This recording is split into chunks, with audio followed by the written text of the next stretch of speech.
So there are two important things that you have to keep in mind when discussing the Battle of Trafalgar, right? The first is the, what you call tactical orthodoxy, right? What do I mean by this? I mean how were battles fought at the time. And the way they were fought at the time was you'd have ships line up broadside as such, parallel to one another. Okay. So for example, you have here Team A, and then you have another ship here, Team B, right? You can imagine more ships here and here, and they would simply have their cannons and fire at each other, right? Now, this was the standard tactic at the time for two reasons. Firstly, it made it easier so that your main ship, your flagship, could signal to the other ships if you wanted to give a command, an order, retreat, whatever. So it could send signals very easily up and down the line, the parallel line, right? Now, the second thing is that it allowed for ships to easily disengage if they felt threatened or if they had been hit too badly. You could simply send a signal to disengage, then these ships would have to break line to disengage, and it would end up in a very undecisive battle, right? So that's the first thing you have to keep in mind, that this was the way naval battles were fought at the time, and this was the tactical orthodoxy at the time. And the second thing you have to keep in mind is it ties into this point very much. And our second point is that Vice-admiral Horatio Nelson wanted a decisive victory, right? Decisive victory. He wanted to cut the head off the sea serpent, so to speak. He didn't want, in this naval battle, he didn't want to simply line up against the French and Spanish fleets, right? Engage with them broadside, right? Fire his cannons broadside, and then simply have the French and Spanish go back to shore, disengage, repair their ships, and maybe fight another battle. He didn't want this. He wanted to deal a decisive blow to the French and Spanish fleets at the time, right? So those are the two things I want you guys to keep in mind as we talk throughout this video, because we're going to be bringing them up, referencing them. That the orthodoxy, the way naval battles were fought at the time, and that Nelson wanted decisive victory. So let's talk about the men a little here, because really it's the men that win the day. Let's talk about the British men first, the British fleet. They're going to be represented by our white troops today. I have a bunch of different figures. Look here. Look at this. See that? So let's talk about the British then. Put here British. The British had 27 ships of the line, right? And about 4 frigates. They also had several other smaller ships, but those are unimportant. This together was manned by about 20,000 men. 20,000 men. And about 626 guns, right? So that's the British fleet versus the French and Spanish. French plus Spanish. They had 33 ships of the line, 5 frigates, 35,000 men, and they did have fewer guns though. They only had about 2,148 guns. 2,148 guns, right? So you can see straight away here. Oh, and like we said, the British represented by our white figures today, our white chess pieces, and the French and Spanish today represented with our black figures. You can see here, right? You can see right away that the French and Spanish fleet is stronger. Not only that, the French and Spanish fleet have a ship called the Santísima Trinidad, right? Which is one of the biggest and strongest ships of the time. But the key thing to know about this battle and why it was won is very simple. The British men, the British naval officers, sailors are simply better. Why? Let's talk about this, okay? So the first thing you have to know is that, and in my opinion, the most important, was that the British simply had better gunnery. What does this mean? The British had better gunnery. Better gunnery. This is a very simple concept to understand. It means that for every 3 shot, for every 2 shots that the French and Spanish fleet can fire, the British can fire 3 or more, right? So let's say in a 60-second window, the British ships can fire 3 to 4 broadside cannon shots, whilst the French and Spanish can only shoot 2, right? So you have a 3 or 4 to 2 rate of fire advantage, right? So that's what we mean by better gunnery, and the British were much better gunners than the French and Spanish. Why was this? Well, let's talk about that. You see, in the French Revolution, a lot of the French naval officers were either executed or had left their posts. That's point number 1, right? Point number 2 is that the British had been blockading the French ports at the time, which meant that a lot of the French naval officers, even the fresh ones, weren't getting a lot of experience, right? So that's point number 2. Overall, it basically comes down to the French and the British, having the better men. So that's point number 1. Point number 2 is morale, right? The British have much better morale because they know they're better. They've been maybe fighting since the very late 18th century, fighting on board ships together. They know that they're better trained, better equipped. They know all this, and so does Vice-admiral Horatio Nelson. So their morale is also better, which is a very important point to note. Let's talk a bit about the tactics, okay? Let's talk about what was going to happen. So, like we said, we're going to represent the French and the Spanish with the black pieces. And at the time of the battle, as we said, Villeneuve, who was the commander of the French and Spanish fleets, right, had his ships lined up like so, and he was going to try and cross the T. The French and Spanish strategy was something called crossing the T. Let me write it down actually while I'm arranging this. Crossing the T. Right? I'll explain this now. What crossing the T is.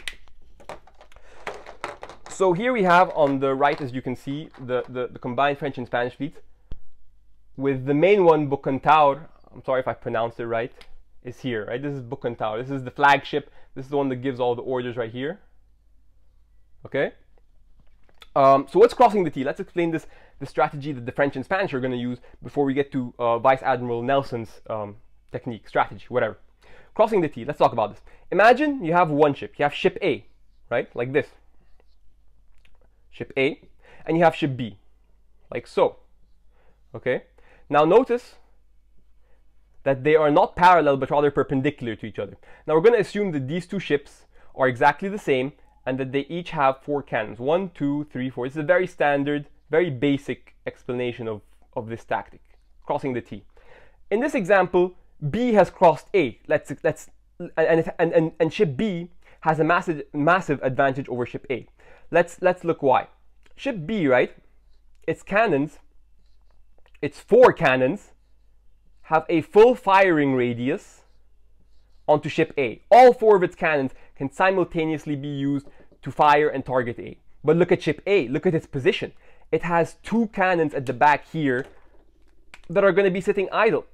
Only their front 2 cannons can fire at ship B. So here you have 2 cannons. Here you have 4. It's a very clear basic advantage. And this was the strategy that Villeneuve was going to try and use. He was going to try and cross the T and damage, or rather heavily inflict damage to the British forces. One thing to note is that while they were in 2 lines like this, they were very unevenly spaced and disorganized, right? Like so maybe. So this was the basic setup. This was how the French and the Spanish were arranged before the battle began. Now let's talk about the British tactic. Excuse me. Let's talk about the British tactic. So Nelson's plan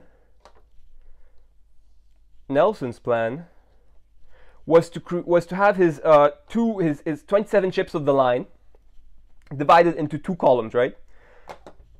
Into 2 separate columns, like this. One led by him aboard HMS Victory, and the other led by I think his name was Cuthbert Collingwood. Speaking of which, I have not heard the name Cuthbert in a really long time. Seems to have fallen out of fashion or favor in amongst British names. If you know any Colin Cuthberts, or if you know anyone with the name Cuthbert, please let me know. I'd be very interested. It's a cool name, Cuthbert. Anyway, so we have our 2 columns like this. It's number 1. Here's Nelson. and here's number 2, right? So his plan is to have these 2 columns, right? Is to have these 2 columns cut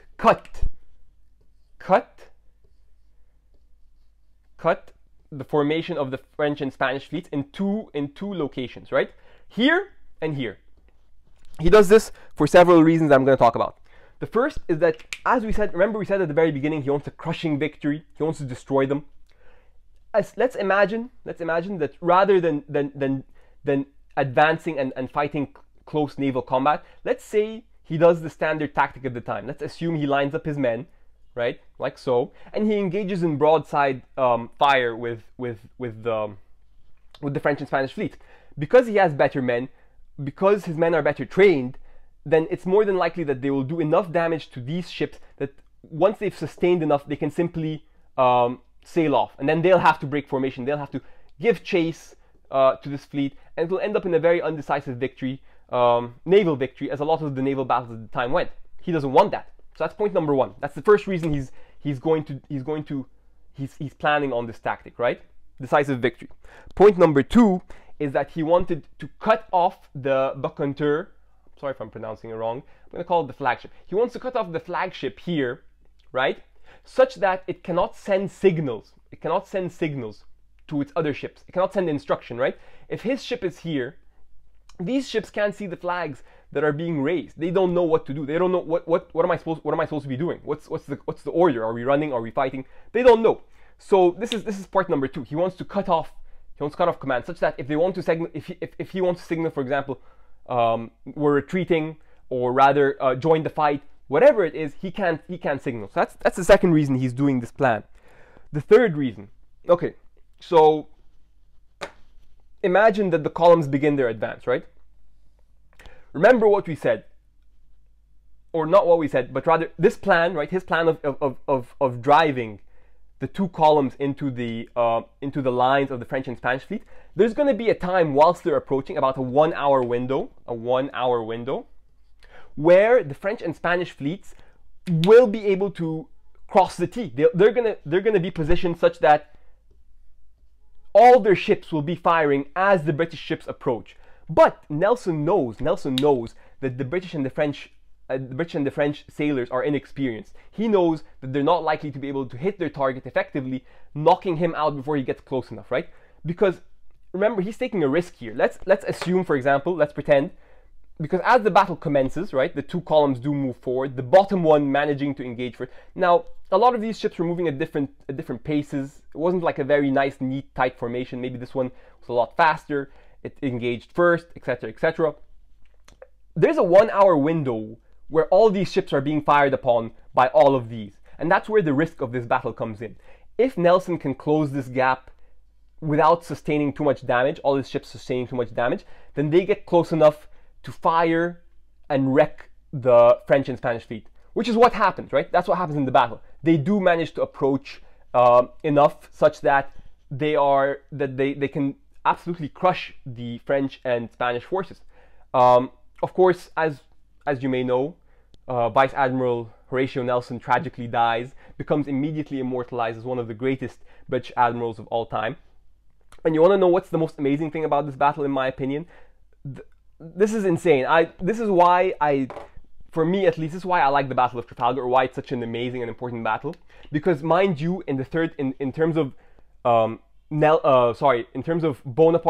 Napoleon Bonaparte, Third Coalition War, this battle means significantly little to him. He'd go on to have his victory, his magnum opus at Austerlitz. So this battle, in the grand scheme of things, doesn't really mean much. But what's important is that the French and Spanish lose 22 ships. The British lose 0. They lose 0 ships. Do you know how insane that is? To have such a humiliating naval defeat that you cannot knock out a single enemy ship, when you have some of the largest ships in the world with the most guns. For me, it was just a truly humiliating defeat for the French and Spanish. Bonaparte would never consider invading England again. There was never another major naval engagement between the French and the British. That's how bad this battle was for the French. But yeah, it's very interesting because this tactic of engaging close naval engagement, it was not the orthodoxy at the time. Like I said, they'd line up, they'd fire at each other broadside. One side might lose, run away, etc., etc. This was a crushing defeat by Nelson. Let me know if you could like and subscribe, please. Thank you. It means a lot to me. Next battle I want to do is hopefully the Battle of Pharsalus, which I like a lot because you get to hear about a lot of the interesting Roman legions. I like their names. I like the names. First of all, I like the name Pharsalus. All of Caesar's legions have very interesting names, right? Fulminata, all these really cool names I'm going to talk about next time. So thank you so much for watching. If you could like and subscribe, it would mean a lot to me, and hopefully I'll see you guys next time.